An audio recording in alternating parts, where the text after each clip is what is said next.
Yang pertama, yang paling penting harus dipersiapkan sebelum menikah secara rohani. Yang pertama adalah the right mindset. Mindset yang tepat. Kenapa? Karena mindset yang tepat akan melahirkan prioritas dan pergerakan yang tepat. Saya ingat sebagai, apalagi as a pastor, saya menyadari betul bahwa saya berkali-kali menemukan begitu banyak gereja yang terguncang, pelayanan-pelayanan terguncang, dan bahkan rumah tangga terguncang. Saya menemukan bahwa many times the biggest problem of ministry is not ministry. Jadi seringkali banyak masalah di dalam pelayanan, sebenarnya masalahnya bukan di pelayanannya. Saya tahu banyak gereja yang pelayanan yang bermasalah ternyata karena keluarga pendeta yang bermasalah. Terlalu banyak seperti itu. Jadi tampaknya apalagi kalau misalnya gembalanya yang bermasalah, maka dari itu mereka itu akan berpengaruh besar dan berdampak besar. I've lost count. Saya sudah tidak bisa menghitung berapa banyak orang terluka gara-gara hal seperti ini. Jadi bagi saya yang kita perlu mengerti adalah mindset yang tepat. Prioritas bahwa bagaimanapun pernikahanmu, kalau kamu melayani, pernikahanmu lah yang menopang pelayananmu, bukan pelayananmu yang menopang pernikahanmu. Maka your marriage, your relationship with God and your relationship with your family is the foundation of all of your ministries. Saya ingat, makanya dari itu persiapan harus benar. Saya adalah orang yang sangat percaya untuk jangan dikucing dalam karung. Sebelum kamu menikah, kau harus mengerti apa namanya hard conversation. Kau harus mengerti fase pacaran itu seperti apa. Pacaran itu bukanlah, tidak berarti kamu harus pasti menikah. The fase dating is about knowing. Kalau kamu misalnya, apalagi kamu nggak sempat temenan sama dia, itu adalah knowing yang waktu yang tepat. Dan knowing itu hasil tidak selalu berarti kamu pasti menikah sama dia. Tapi knowing juga bisa berarti kamu akhirnya nggak menikah sama dia karena menyadari bahwa kamu dan dia cukup saling mengenal untuk tahu nggak bakal bisa jalan. Jadi mendingan kenal, itu sesuatu yang penting.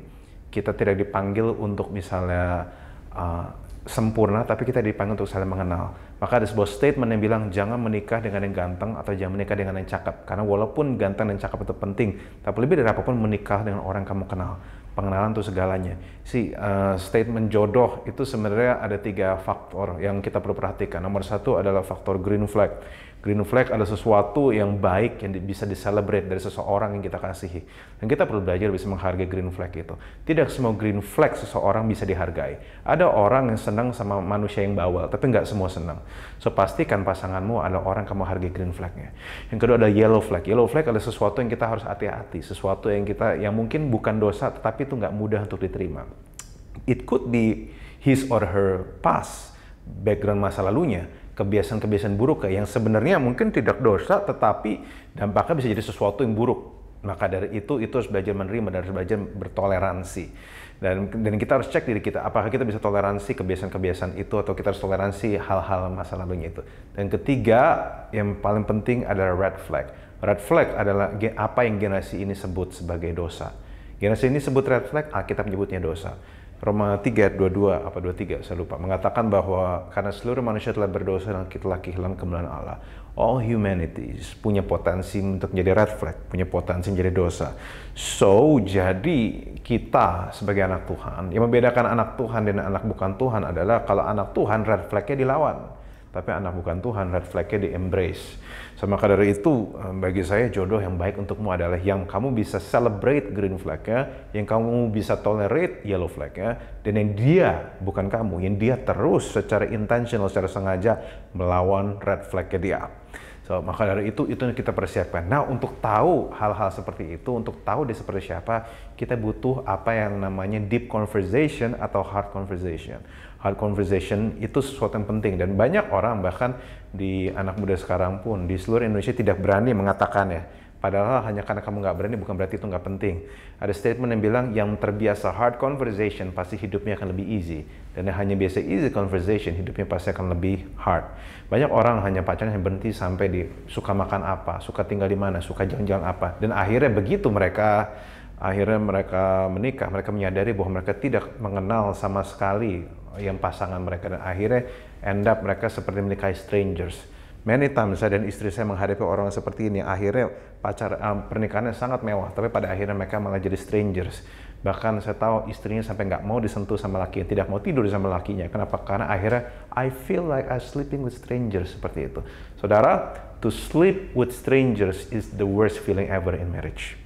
So if you're smart enough, Kalau kau benar-benar percaya Tuhan, kau benar-benar percaya ya, dan kau percaya Tuhan persiapkan yang terbaik untukmu, maka sangat penting bagimu untuk persiapkan yang terbaik untuk terima berkat yang terbaik dari Tuhan. Salah satunya adalah dengan cara berani melakukan hard conversation. Pertanyaan-pertanyaan seperti pertanyaan iman, pertanyaan-pertanyaan seperti kamu pernah sakit apa dulu, pertanyaan seperti trauma masa lalu kamu seperti apa, pertanyaan seperti kamu ada gangguan mental nggak, kamu ada hutang nggak, kamu pola asuhnya seperti apa, kamu suka keluarga yang seperti apa, keluarga model apa yang kita mau bangun, kita mau bangun rumah tangga seperti apa, apakah what do you think about God, what do you think about Yesus, Yesusnya bisa sama tetapi angle melihatnya bisa sama sekali berbeda. Kamu apakah tagihan kamu sebulan berapa, saya tahu it's very practical tetapi itu yang akan dihadapi. Hal-hal seperti itu adalah hal-hal basic yang kita perlu tahu. Kenapa? Karena kita akan unggul kalau kita tahu, tapi kita akan dihancurkan sama yang kita nggak tahu. Kadang yang kita nggak tahu itu hal-hal kecil, bukan berarti itu tidak penting. Seringkali menjatuhkan kita bukanlah batu karang, tetapi batu kerikil. So, all those things kita perlu tahu dan we have to, kalau orang bule bilang, put it on the table. Saya tahu bahwa bagi teman-teman, oh ini gila ya, ini gila luar biasa. Nah bagi saya ini nggak gila, ini hanya conversation yang harus kamu jalanin. Bahkan mungkin kalau boleh jujur, your sexual life sebelum kamu bertobat juga kamu perlu cerita.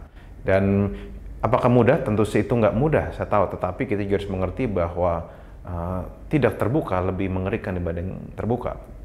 Karena kalau misalnya tidak terbuka tapi ternyata ketahuan setelah pernikahan, itu kayak beli kucing dalam karung and it's can be very painful. Kenapa? Karena dampaknya itu besar kemana-mana. So prinsip saya mendingan kamu terbuka dan ternyata kamu ditolak dibanding kamu menutupi ternyata pas menikah ternyata kamu kayak beli kucing dalam karung. Kenapa? Karena pernikahan tidak semudah itu. In this generation pilihan itu banyak. Terlalu kita we have too much information dan maka dari itu kita harus diperlengkapi sedemikian rupa. Mungkin orang zaman dulu tidak akan bertanya hal ini, simply karena pertempurannya berbeda. Orang zaman dulu hanya untuk survival. Oh, they don't care about passion, they don't care about purpose. All they care is about I have to survive. Kalau kamu dan Anda dan beberapa ya, especially yang 30, 35 ke bawah, kamu dan saya ini hidup di generasi yang berbeda. So, karena generasinya berbeda, keadaan yang berbeda, sosial media berbeda, cara menikmatinya dan cara menyikapinya pun harus berbeda. Orang tua mungkin hanya menikah untuk bisa survive, karena pada zaman dulu seperti itu. Tapi kamu nggak bisa. Kamu sudah tahu passion, kamu sudah tahu buka mata lebih banyak. Ya sudah, silahkan saling bertanya. Jangan cuma ambil yang baik dari generasi ini, tapi yang sulitnya kamu tidak mau ambil. Namanya kemajuan teknologi dan kita hidup di zaman sekarang. Bukan berarti tidak ada kesulitan-kesulitan yang kita hadapi. Sebagai ganti, kita terekspos sama begitu banyak laki-laki dan perempuan. Begitupun juga kita harus belajar untuk lebih hati-hati lagi di dalam memilih orang akan kita masuk dalam pernikahan.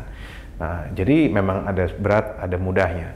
Tapi jangan cuma ambil berat, jangan cuma ambil mudahnya, harus ambil indahnya juga. Jangan cuma ambil glorinya, harus ambil cross-nya juga. Ya, God bless you all.